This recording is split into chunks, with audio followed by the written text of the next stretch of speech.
राजनीती न्यूजच्या दुपारच्या टॉप 10 न्यूज। वक्फ सुधारणा विधेयकाला लोकसभा आणि राज्यसभेत मंजुरी मिळाल्यानंतर आता राष्ट्रपती द्रौपदी मुर्मू यांनी देखील या विधेयकाला शनिवारी रात्री उशिरा मंजुरी दिली।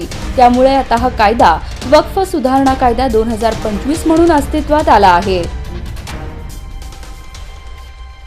हैदराबादला 20 षटकात 8 बाद 152 धावांवर रोखल्यानंतर गुजरातने 16.4 षटकात 3 गड्यांच्या मोबदल्यात 153 धावा करत सलग तिसरा विजय नोंदवला, तर हैदराबादचा हा सलग चौथा पराभव ठरला।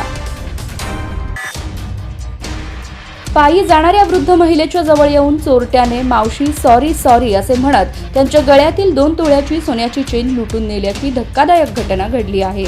याबाबत शशिकला मल्लय्या स्वामी यांनी दिलेल्या फिर्यादीवरून 2 अनोळखी चोरट्यांविरुद्ध जोडभावी पेठ पोलीस ठाण्यात जबरी चोरीचा गुन्हा दाखल झाला आहे।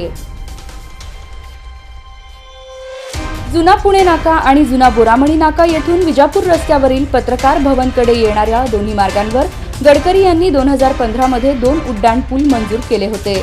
शहरातील उड्डाणपुलांच्या सुधारित प्रस्तावासाठी 966.24 कोटी रुपयांच्या निधीला केंद्रीय भूपृष्ठ वाहतूक मंत्री नितीन गडकरी यांनी मंजुरी दिली आहे।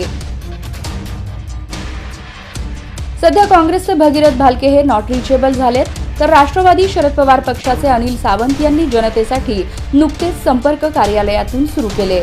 आमदार समाधान आवताडे सध्या आढावा बैठकीतून ऍक्टिव्ह मोडवर आले, पण प्रत्यक्षात जनतेला भेडसावणाऱ्या समस्यांची सुटका कधी होणार असा सवाल या निमित्ताने व्यक्त होत आहे।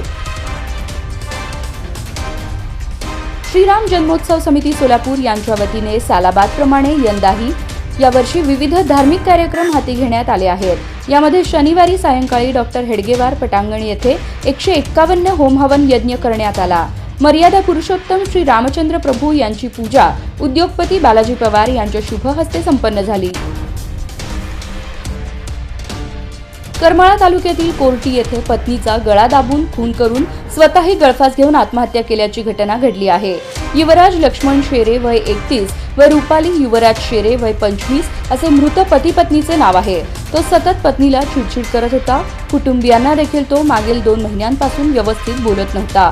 टेन्शनमध्ये युवराजने टोकाचा निर्णय घेतला असावा अशी प्राथमिक माहिती समोर आली आहे। माजी आमदार शहाजी बापू पाटील यांनी आता माजी उपमुख्यमंत्री विजयसिंह मोहिते पाटील यांच्यावर गंभीर आरोप केला आहे। माळशिरस तालुक्यातील पिलीला मी मिळालेले पाणी विजयदादांनी घालविण्याचे काम केले आहे, त्यामुळे धैर्यशील मोहिते पाटील यांनी माझ्यावर आरोप करू नयेत असे उलट चॅलेंज शहाजी बापूंनी मोहिते पाटील यांना दिले आहे। महाराष्ट्र केसरी स्पर्धेत 66वा महाराष्ट्र केसरी होण्याचा बहुमान बेंबळे येथील पैलवान वेताळ शेळके यांनी मिळवला असून माढ्याच्या मातीतून पहिला महाराष्ट्र केसरी होण्याचा बहुमान पैलवान शेळके यांनी मिळवला असल्याचं प्रतिपादन माढा विधानसभा मतदारसंघाचे आमदार अभिजित आबा पाटील यांनी केले।